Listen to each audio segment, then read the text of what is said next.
Hey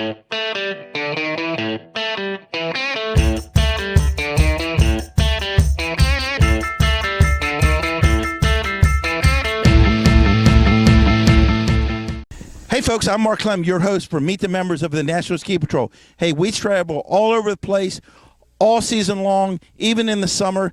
Hey, we're here at my old stomping grounds at Whitetail Ski Resort, where I was a patroller here for about 23 or 24 years.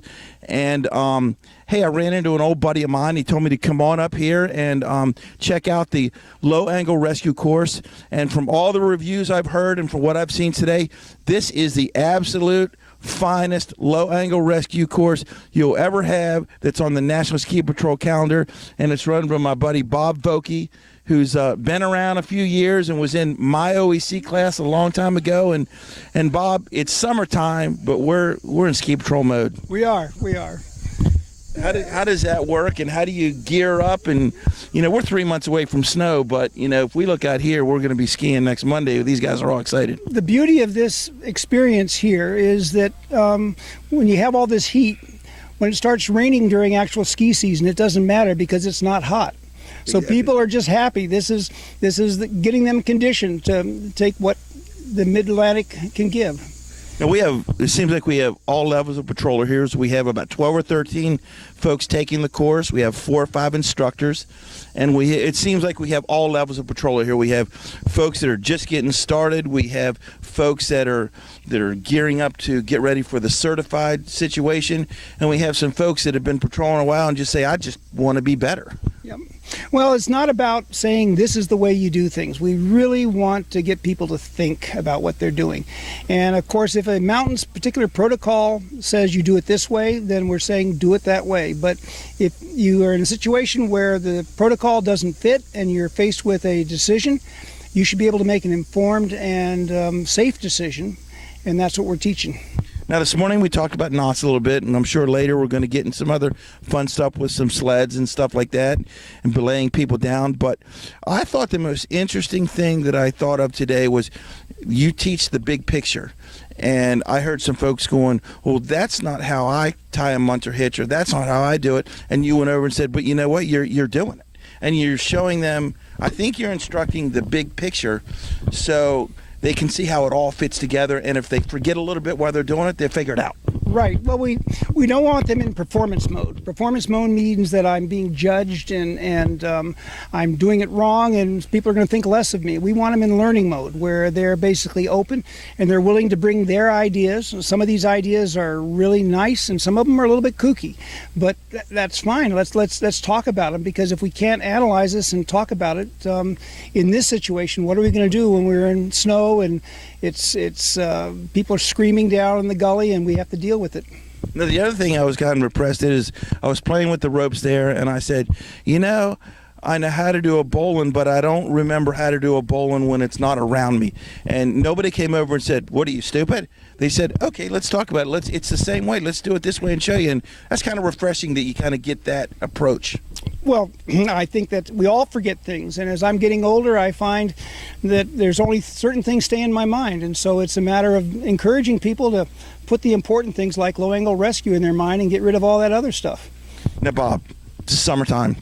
Now, I know we're all geared up for skiing. We never take our ski racks off our cars because we're thinking ski season right around the corner. But there's a ton of more fun things you might be able to be doing here to celebrate the last few days of summer. You decided to come up here and spend 2 days camping out and meeting a bunch of new people. And what keeps you motivated, or what keeps you driven to keep doing that? This is the 7th year of this low-angle rescue class. Well, we keep changing up the schedule. We keep changing up what we teach, and the instructors, I've had almost the same instructors. We've got people coming from as far away as Jack Frost and Scranton from Montage. And interacting with these people is always fun, but it's the students that really make it fun. So we've got people from Mountain Safety, we have one patroller coming down here from Connecticut. And you want people to have the best experience and feel that they're really going away with some value. If they're willing to travel that far, then they deserve to get the best they can possibly get. And so if you're not challenging them and you're not opening up you're either getting things from them or you're giving them things, but it's a give and take, and I'd rather be here than really be at the beach. What would I do at the beach? I'd get sunburned. I would be. You'd probably have a rope there tied knots, right? That's true, but the lifeguard would probably remove my rope and tell me to banish me from the beach. So this is where I'd rather be. Hey, folks, and we'd rather have you out there, if you haven't taken that step yet, to become a member of the National Ski Patrol and all that fun you have skiing when you buy a ticket and come. Just think of how much more fun you could have when you become a member of our fraternal organization or our family or however you want to say it, and see what happens behind the scenes and see the big picture of setting up the mountain. And you know what? Hey, guys out there, all the people that line up and get ready for first year and say, I got first tracks, let me tell you a little hint. Patrollers got first tracks. We want you to be one of them. Hey, all you have to do is log on to www.nsp.org, and the folks out in Lakewood, Colorado in the national office will gladly help you get started, point you in the right direction, and get you in touch with the right people to take that next step in your skiing life. Yeah, I'm a case in point.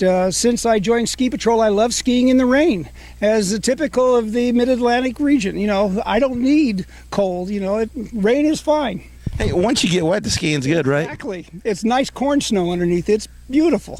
Now, Bob, we can't let this slip by. You're out here teaching low-angle rescue, but you told me the other day that you got bestowed what I think is incredible honor, and you're going to go over to Europe, and you're also involved with the avalanche training, and you're going to go over to Europe to Innsbruck, which I'm trying to figure out how to stow away on that flight and get involved in some advanced avalanche. Just talk about how that came to be and what you're going to be doing.